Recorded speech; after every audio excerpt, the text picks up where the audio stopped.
membaca Al-Quran walaupun tidak memahami isinya tetap terhitung setiap satu huruf 10 kebaikan. Berarti anda tidak sia-sia membaca Al-Quran walaupun tidak faham.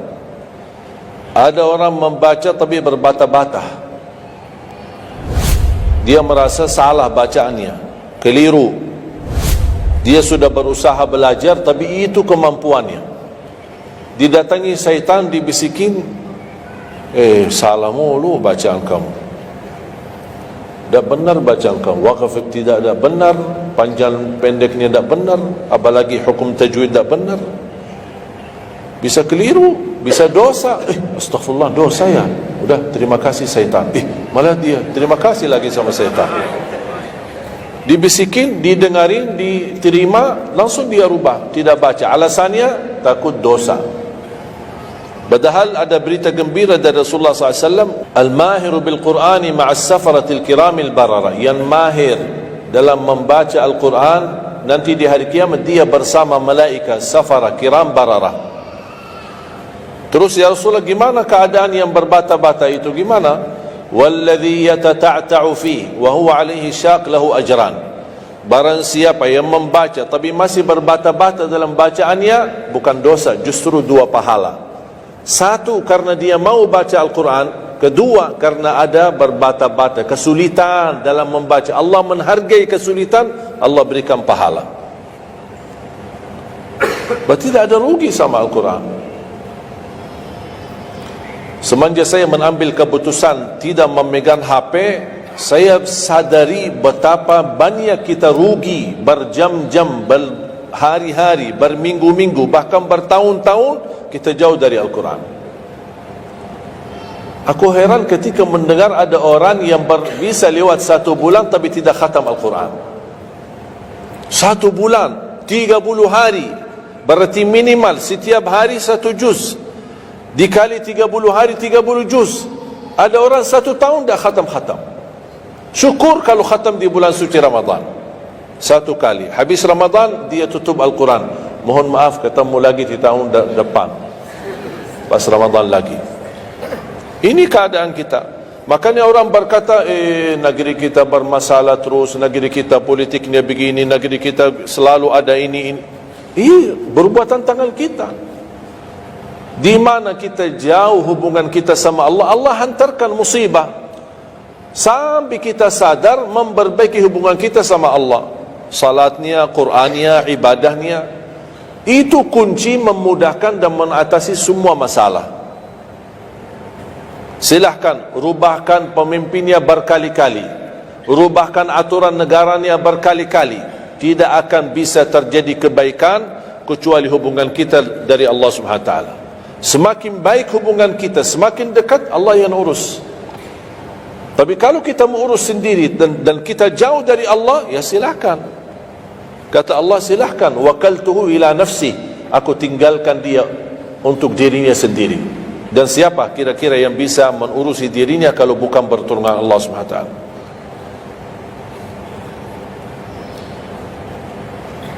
Jangankan bisa khatam Al-Quran dalam 30 hari,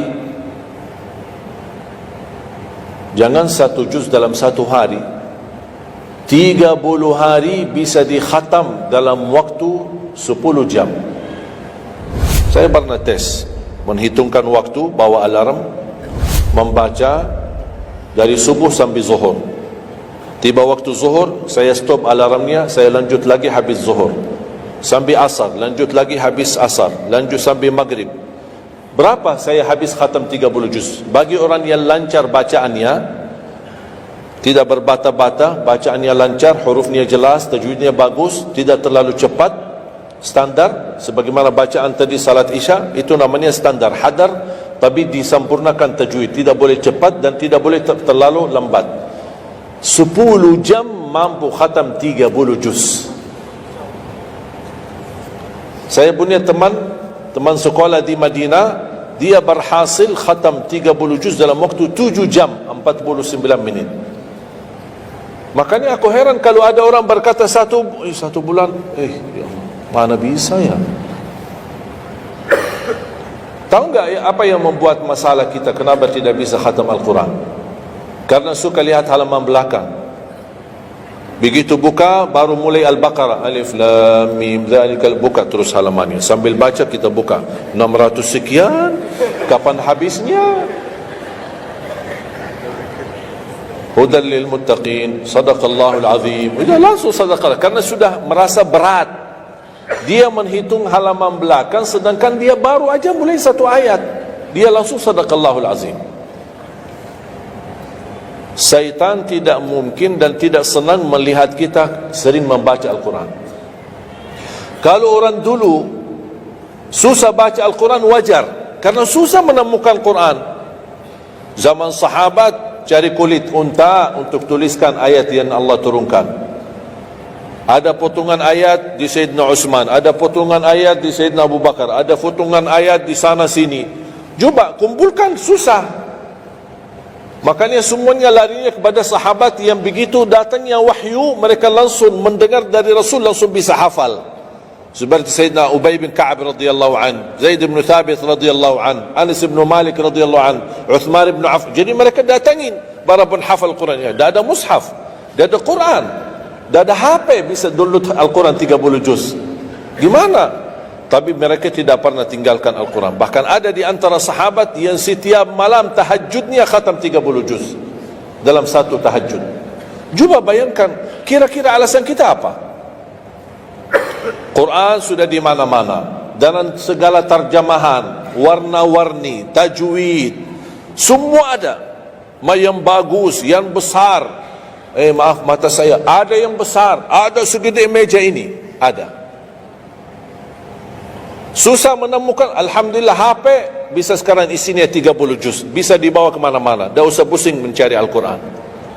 Semua kemudahan, semestinya kita mampu mengalahkan sahabat Rasul, karena kita semua fasilitas ada.